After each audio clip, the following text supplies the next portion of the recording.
was trying to think about this the other day, or even this morning. I was like, this is probably the longest series on Ezra that's ever happened in the history of the church. So that's a goal to accomplish, right? There we go. That's off my bucket list. But there is so much that we have not covered yet, and imagine it or not. We've been in this series really from ruin to restoration, including the book of Daniel. Everybody remember that? That seems like a million years ago, but the whole story from Daniel to all the way through Ezra and Zechariah and Haggai and all those books that you find hidden really in the Old Testament, they really are one story of a people who, I'm going to turn this light up a little bit. Sorry, I get squirrel. I love this story because what it represents is something that we all need to experience. We need to experience where maybe we're going one way one day and we realize that God is still in charge, God's alive, God is doing amazing things, and we ask that God would lead us back into where we're supposed to go. And if you think about the Old Testament, how many of us have ever read the Old Testament from cover to cover, Old Testament, okay? You realize that this happened a few times where at least twice, where they were living for God, and then they stopped living for God, and then they were kind of taken away from what they were supposed to do, and then they were brought back to where they were supposed to go. That happened in the book of Exodus. That happened in this whole era here, the Ezra era, and Daniel, and Haggai, and Zechariah. It is a very common theme. Think about this. Why is the Bible written for us? It's for truth, but it's also to learn from the past. Like the history repeats itself, and you know why? Because people don't learn. We don't learn oftentimes for our past mistakes. And I think the people of God back then, many of them, I don't know how many of them were in God really, but let's say the majority of them are in heaven. They would cheer you on and say, you need to learn from our mistakes in our generation. And I love where Ezra takes us here, because this entire, again, look, on this screen it says week 10. That's a long time. That's not including Daniel, which was 5 weeks. So let's just take all those. That's 15 weeks of our time that I wanted to go through this story, because it's that important, where if we are on the wrong path, going down the wrong road, going down in the wrong direction, God is wanting us to go back on the right path, the right direction. He wants to go down the road that God is calling us to do. And we learn that in Ezra, that they go from ruin to restoration. And I'm not just meaning just the temple.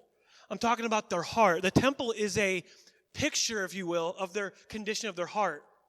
The temple was in ruin from the book of Daniel all the way through what we're going to talk about right now. In fact, Ezra chapter 6 is we're going to be in. So Ezra chapter 6. And Ezra chapter 6, it's finally the ribbon cutting day of, they didn't really do the ribbon cutting, but that's what we would do now. When you have a brand new building that you want to do a celebration, you have the ribbon cutting, and the mayor of the city has these big scissors, and the mayor goes like that, and it cuts in. They go into this grocery store. Let's just say grocery store. This is what happened. We've been waiting for a long time to figure out that. In fact, it took about 30 years to finish this temple. Okay?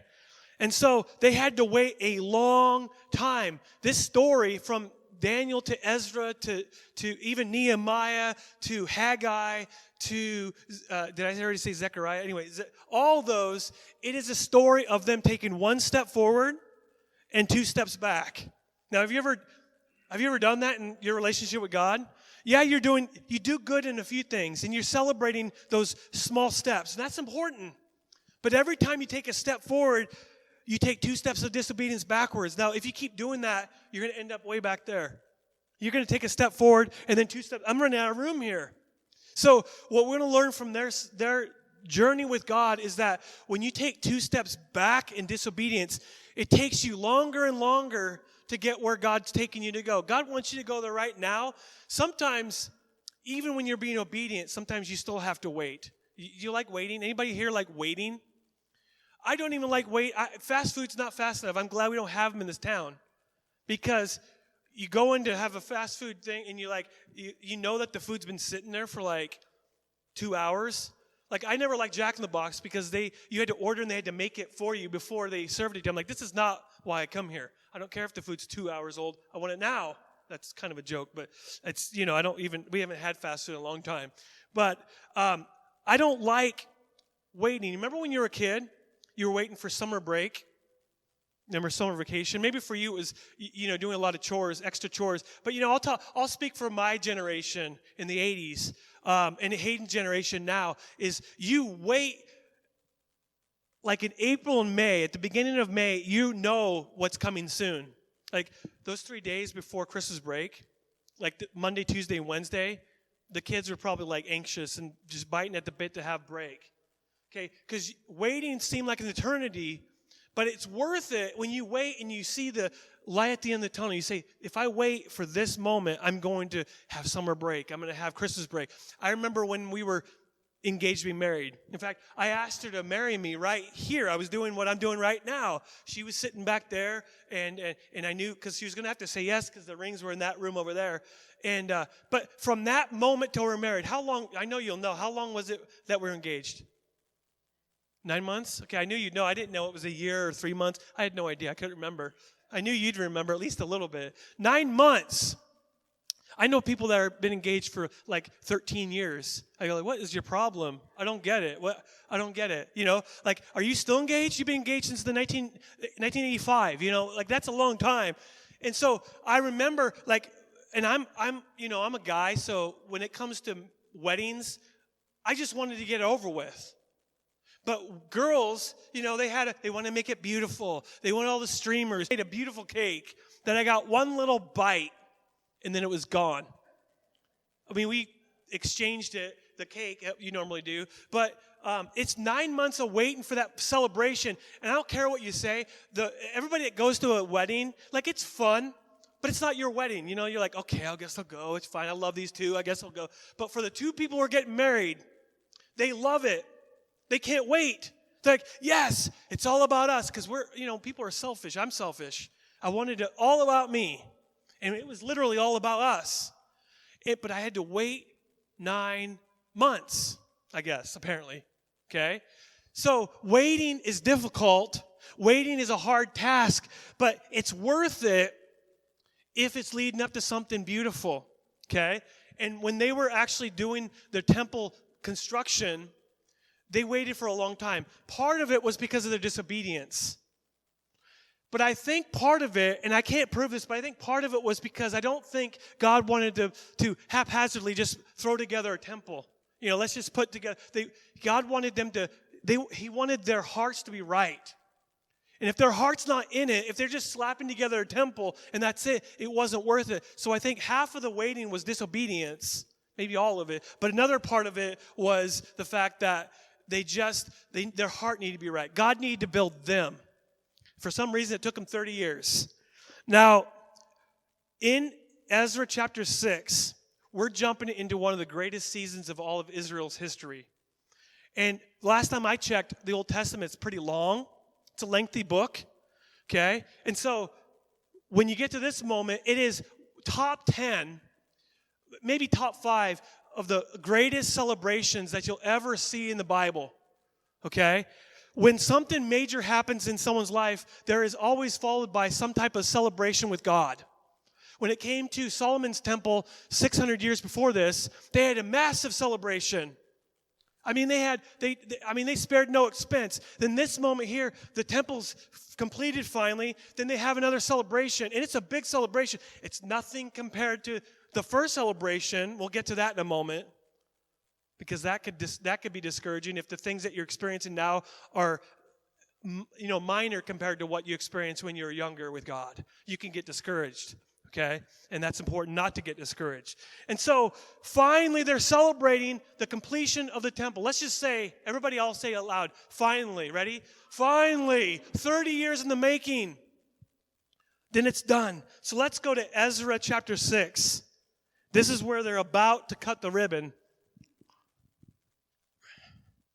Ezra chapter 6. Let's start with verse 13. We could read the whole chapter. We're not going to. You can do it on your own time. But Ezra chapter 6. It says, and I'm going to mess up on some of these words. Then, because of the decree that King Darius had sent, remember King Darius? Okay, remember King Darius?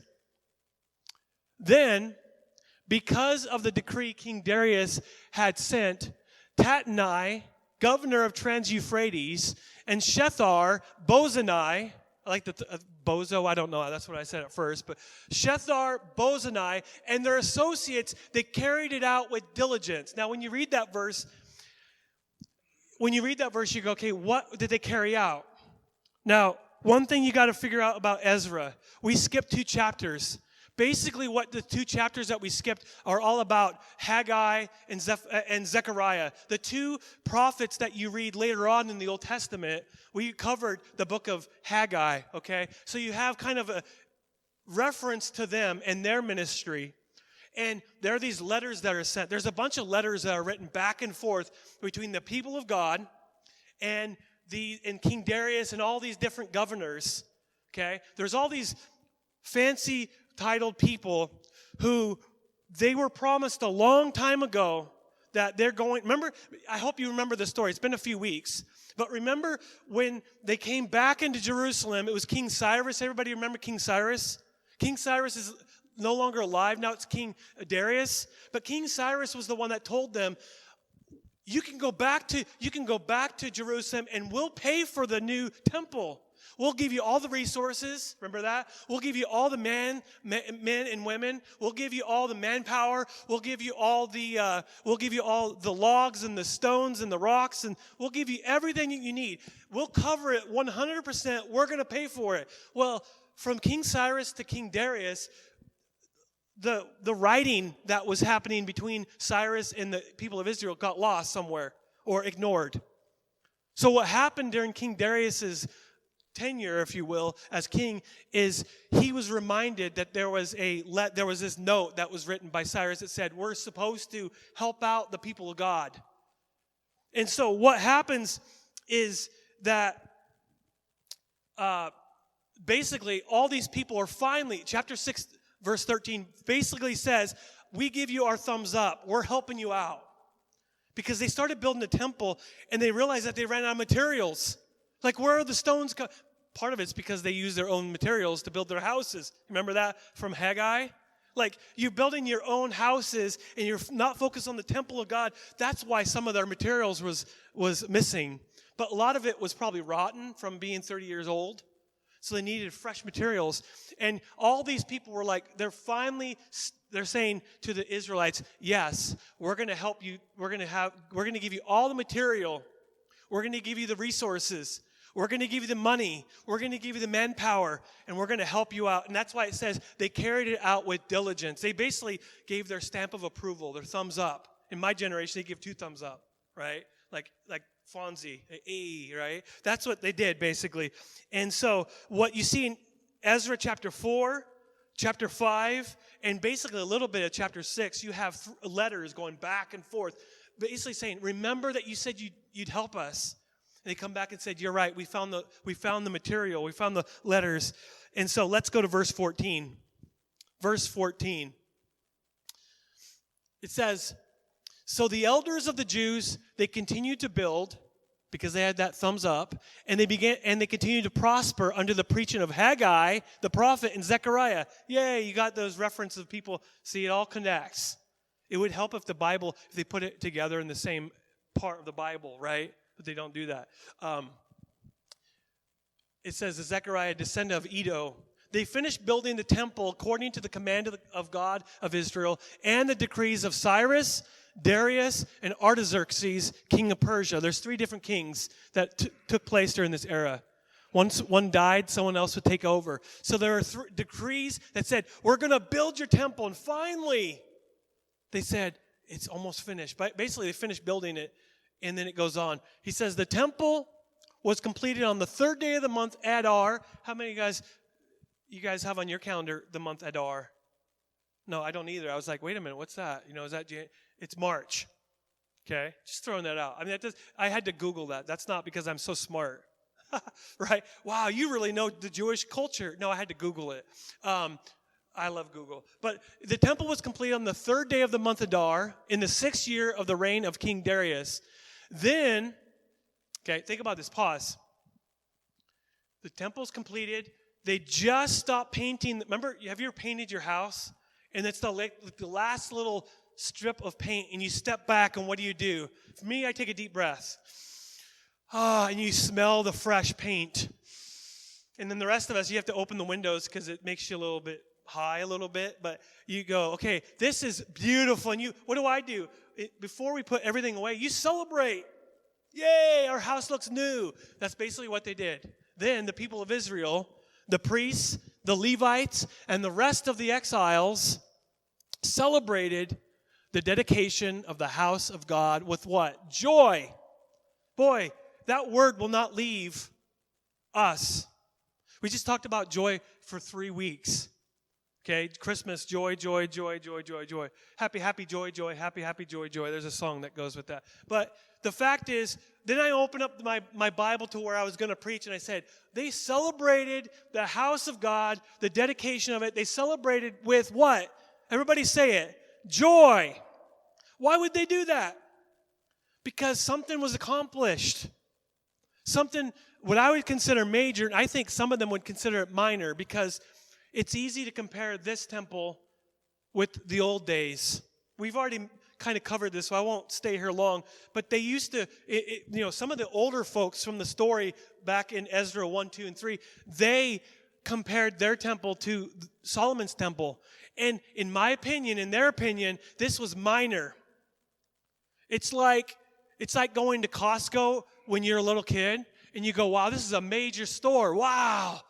And versus going to a little, I saw a picture on Facebook page. It's pretty cool, the history of Kamiai. There's a picture of an old grocery store. That's where, where you wash your clothes, the laundromat. That was an old grocery store, I guess. And I'm like, that's cool. But the picture of it was like this tiny, I've been in there before. We used to wash our clothes there when we lived down there. But it's like the size, it's smaller than this room right here. And that's like a tiny little room. Like, if I built that grocery store, I say, I got a grocery store for you.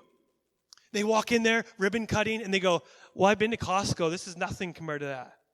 And then what would I feel like? Well, I feel like I'm this little. I'm like, okay, well, I just worked my tail off. And that's how they could have felt. When they compare themselves to how it used to be, they could easily get depressed. Now, this is a freebie. This is not my main point.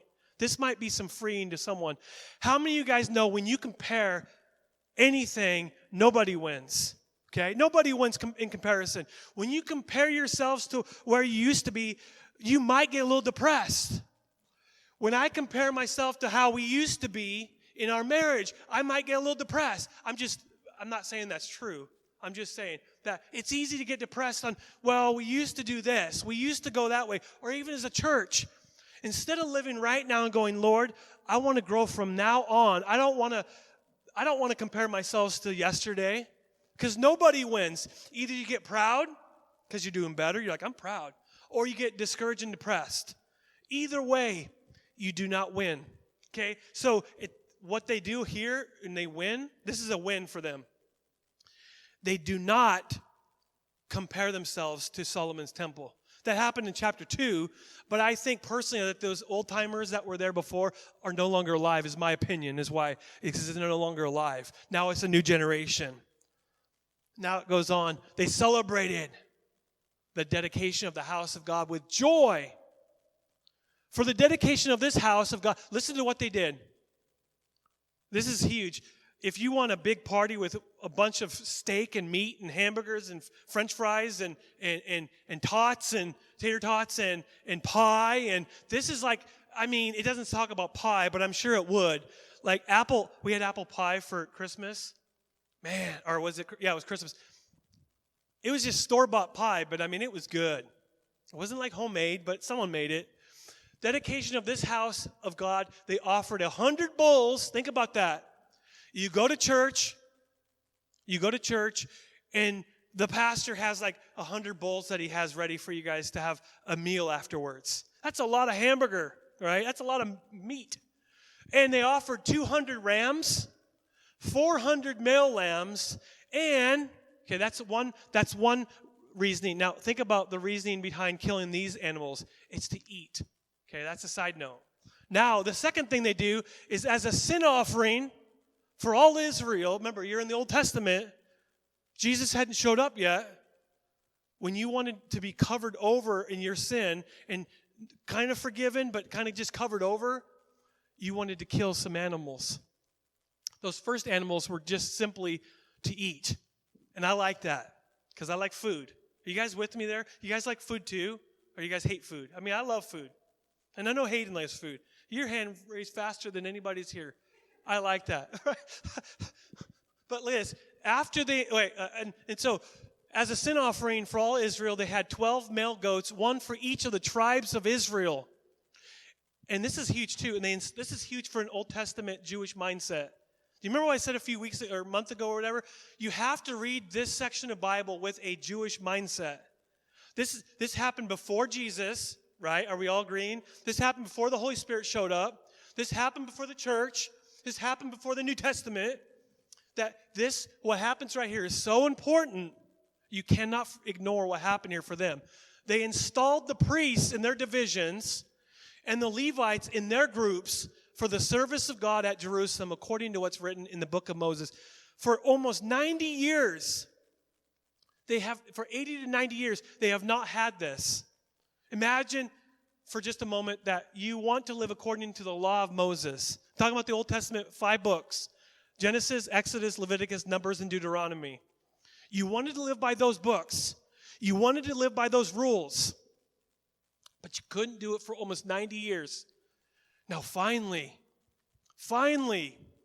they're not only able to build the temple, but they're going to celebrate. Then they go, you know what? I have these 12 goats, I think they are. Yeah, 12 goats. And each of these priests, they're going to start slaughtering these goats as a sin offering for the people. Now, for us, we look at that and go, big deal, I've got Jesus. And you'd be right. We look at that and we go, that's no big deal. We've got Jesus. Jesus already did the work. He was the lamb that was slain for all of us. He died, but back then they didn't have that. So this is a major deal. This is a history-breaking moment in the history of Israel that now, in my opinion, when this story talks about this, their relationship with God is doing okay. They were disobedient for 30 years, but now things are back. Have you ever had that moment where you were disobedient with God, but then finally you said, this is the year. This is the year where I'm going to seek God. I don't know about you, but maybe 2021, for those of us who are watching later, I don't know what year you're watching this in. You watch this in 2050. Hello, welcome.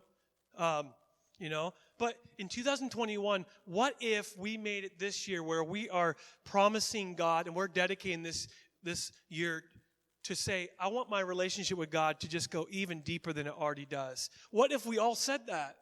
What would your life look like in this next year if we dedicated our lives to God? What would 2020 have looked like if we did? Maybe you did. I hope you did. I think you did.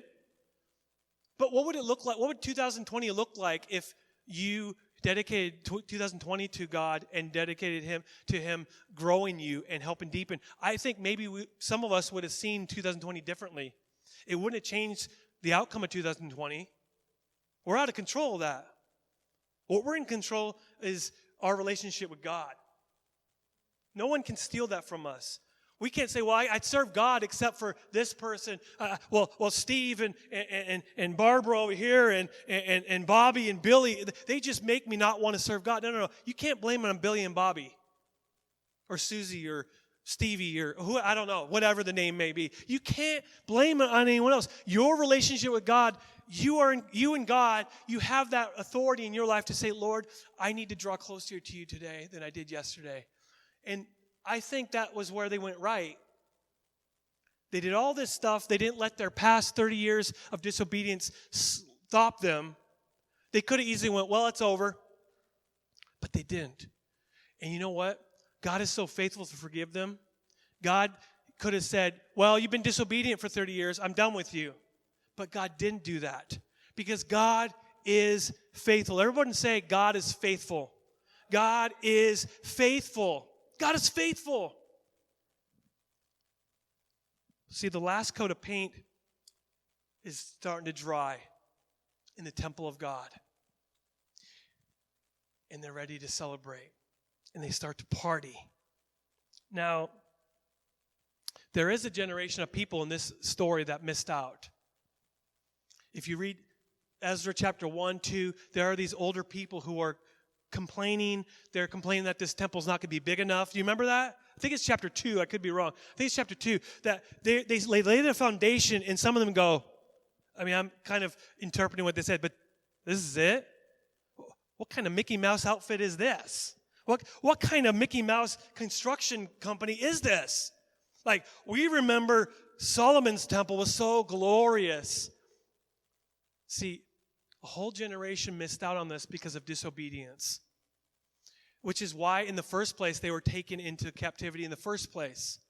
Now, again, this reminds me of the book of Exodus. This happens multiple times. See, in the book of Exodus, they were ready to go in the promised land. God desired them to be in the promised land. That was his plan for them. But they messed it up by disobedience and fear. How many of us have ever been fearful? All of us, yes. Okay. How many of us have been disobedient? Yes, we all have. Disobedience and fear will cause you to step 2 or 3 or 4 or 500 steps back in your relationship with God more than anything. If you're being disobedient to God, if you're worrying about everything, if you're fearful with how things are going, and that's going to cause you to take maybe one step forward because you go, Lord, you are the Lord of all, and you're my salvation, you're my light, but I can't live for you. It's like, how far are you going to get by partial obedience, which partial obedience is how much obedience? 0. See, some people are like, well, it's 50% obedience. No, 50% obedience is 0% obedience. There's no such thing as partial obedience. It's like being married and saying, honey, I love you, but I'm only partially married to you, so I'm okay. I'm going to mess around with this person. That would not work. It shouldn't work. We would be done. Trust me, we would be done. Okay? You cannot be partially married to God. You cannot have partial obedience to God. And from a generation of people in the book of Exodus, they missed the promised land. There was a whole generation of people that missed out on what God had because they were fearful and they were disobedient. So their entire life was wandering in the wilderness. Now, I'm old enough now to realize that I don't want to live my life in desert or wilderness wandering. Some of us are going, man, does that mean we go in the woods and we go hiking the rest of our life? That's not what it was like. If you look at what it looks like in the wilderness, it's more of a desert. I don't know why they called it wilderness. I think of trees.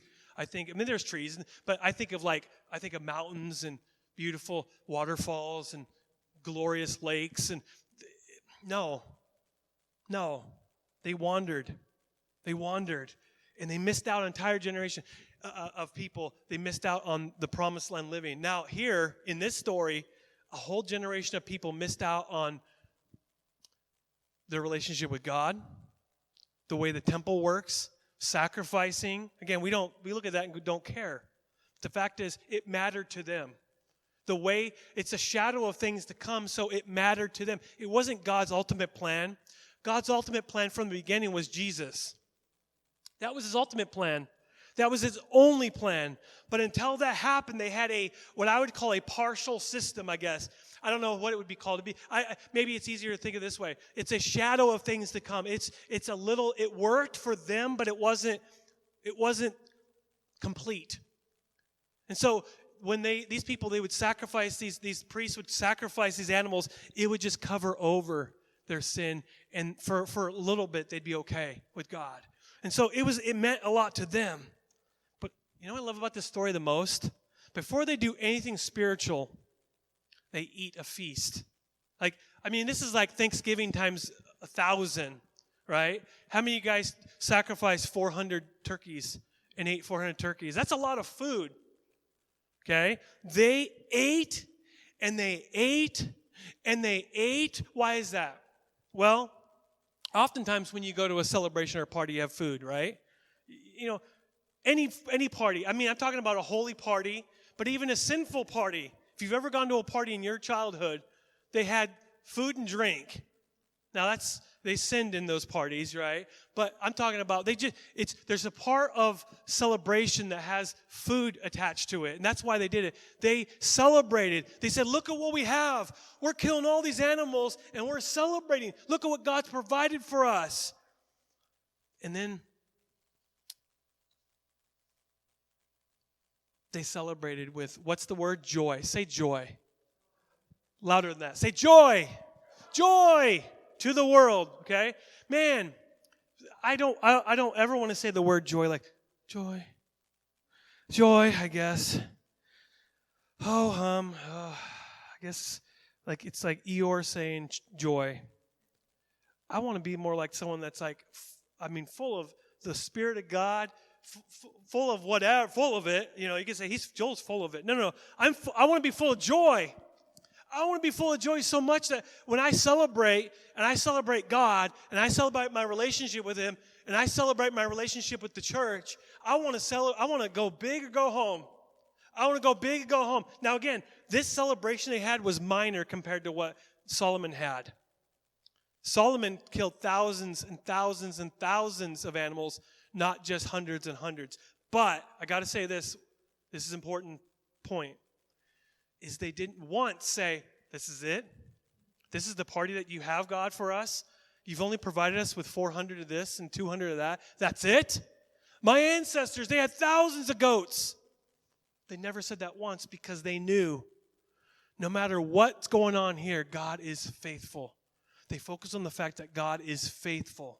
And if you're taking notes today, or if you have a really good memory, like I do, even though I have my notes already, don't worry. God is faithful.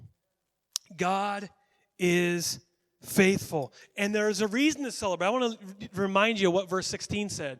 Ezra 6:16. Do not forget this verse. Chapter 6, verse 16. Then the people of Israel, the priests, the Levites, and the rest of the exiles, that means everybody, 100% of people. No one's left out of here. See, I don't want any one of us in this room, or those of us watching later on, I don't want any one of us to be the one that decides not to celebrate because things are going rough in our life. Well, of course, such and such person is actually celebrating. Their life is nice and easy. Listen to me. Don't compare your lives to other people. Don't compare. Look at your life and say, okay, my life has been rough this last year maybe. Maybe your life's been rough. Maybe 2020 was rough and you just like to forget it. Joel, why are you even bringing up that number? Oh, right? No matter what, you got to remember that you're invited not only into a relationship with God where you're just biding time and waiting for heaven, because I think we all are. We're not just biding time. Of course we want to go to heaven. But what about in the meantime? Shouldn't we be able to celebrate? The world has all the parties. You know that? The world has all the celebrations. And they've ruined them forever because of alcohol and sin and all that kind of stuff.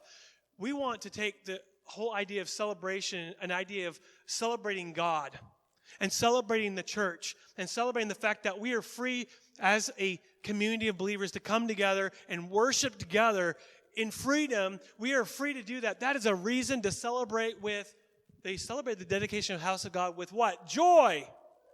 If you forget everything I say, I want you to remember one thing. If the people of God in these days could celebrate with joy, and they had 30 years of disobedience going for them, maybe you've had 30 years of disobedience, I don't know. But today's a brand new day. This is a brand new year, okay? And so I want to read 3 more verses, and we'll be done with this chapter. Do not miss the next few weeks. Ezra is not done yet. You think it'd be done, like the book of Ezra is done after the, no, there's a lot more that takes place at the end of it. It says in this, this is another, now, this is huge. They ate their food. I'm going to pass out a steak. How many of us like steak? Let's just be honest. How many of us there's nothing wrong with this. How many of us prefer the simplicity of a hamburger, right? I do. No one? Okay. I think I like steak. Air fryer steak, I don't care what you say about the grill and all that. The air fryer steak will change your life. But something about a hamburger, man, just take out the bloody pink part of it and cook it all. That's it. See, they partied, they celebrated, and then they said, we've got to get our priest back. See the temple? You got your job back. Yay! You've been called by God to be a priest. Go to your post. Go do what God's called you to do. And then finally, since the priests are there, they're able to celebrate the Passover. And again, I'm a Christian. I only know about Passover because of what the Bible says, and our Jewish brothers and sisters, they celebrate it every year. Okay, the book of Exodus mentioned the Passover, the very first Passover, and they put the blood on the post, and the death angel crossed over. I'm assuming we know that story basically by heart. And then every year from that moment on, they celebrated it with a festival, with a feast, with food, all that, and sacrifice, and they were at the temple. They couldn't do that for a long time. And finally, they were able to celebrate. It says, on the 14th day of the first month, the exiles celebrated the Passover. The priests and the Levites had purified themselves, and they were all ceremonially clean. That's a very fancy way and a very Jewish way of saying, you know what?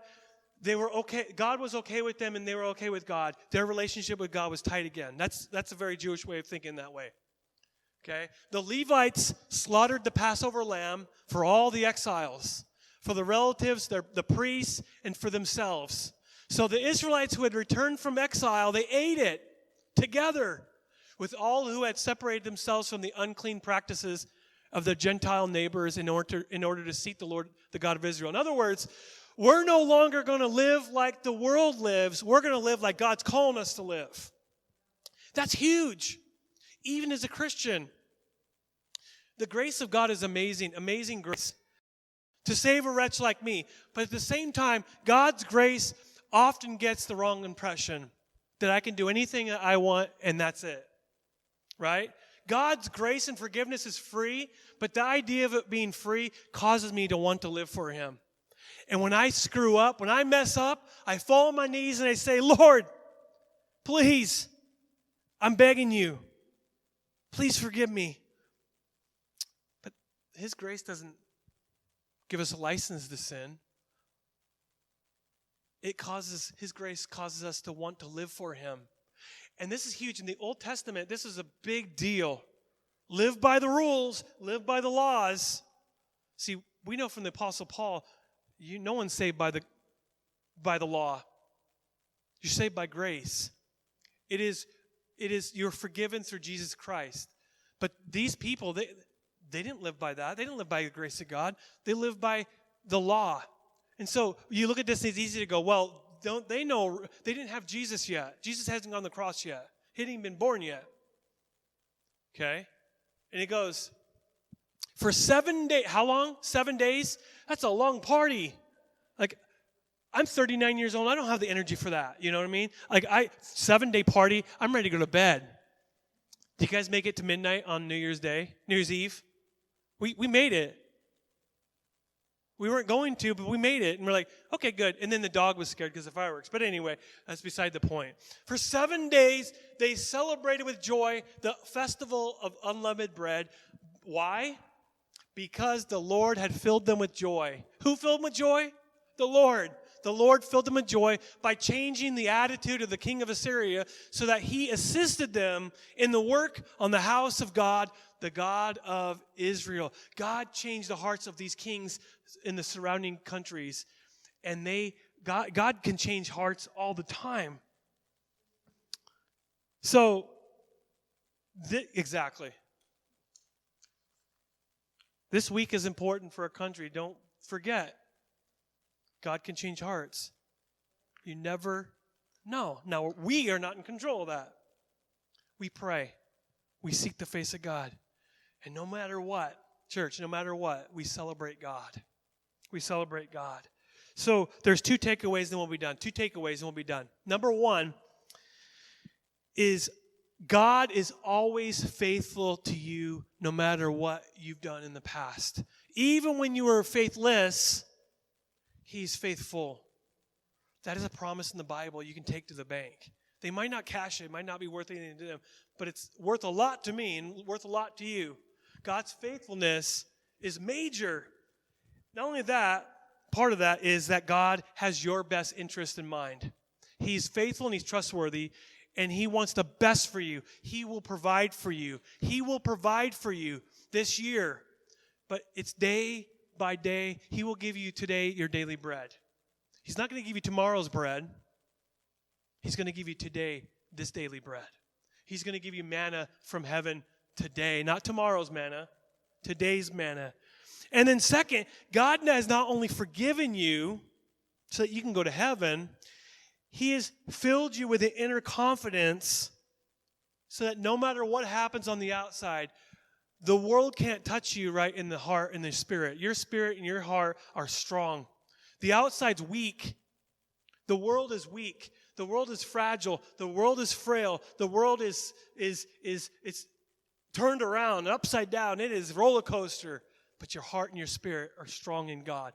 You can have an inner confidence that God has made your spirit strong. That is why we have a reason to celebrate. You have a reason to celebrate. If your world is going down the tubes, listen to me. I'm going to finish with this. 2020 was, let's call it for what it is. It was a year, for most people, it was just a horrible year. Nobody wants to go back to it.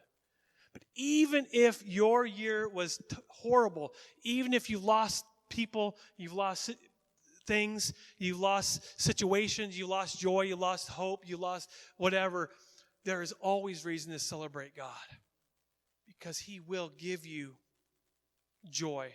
He will give you hope. The thing that you've lost, he gives it to you. And that's what 2021 is about. He's going to give it to you. Let's take a moment and pray. Lord, thank you for this opportunity to come before you. And I pray for everyone here. I pray for everyone in this room. For divine health, healing. God, I pray that our heart would be strong. And that when we walk out here, we truly would have a confidence that you have made us strong in your might. We're only strong because you made us strong. It's not in our own, we're not strong in our own abilities. We're strong because, Jesus, you made us strong. You, Jesus, are our strength. And Lord God, I pray for everyone in this room. I pray for everyone watching. I pray that they would be blessed. God, that you would help them to serve you with everything. God, I dedicate the remainder of this year and the remainder of our lives to you, God. It is for you. God, do what only you can do in our hearts and our lives, and let this week be a testimony to that you are in control. We know you're in control.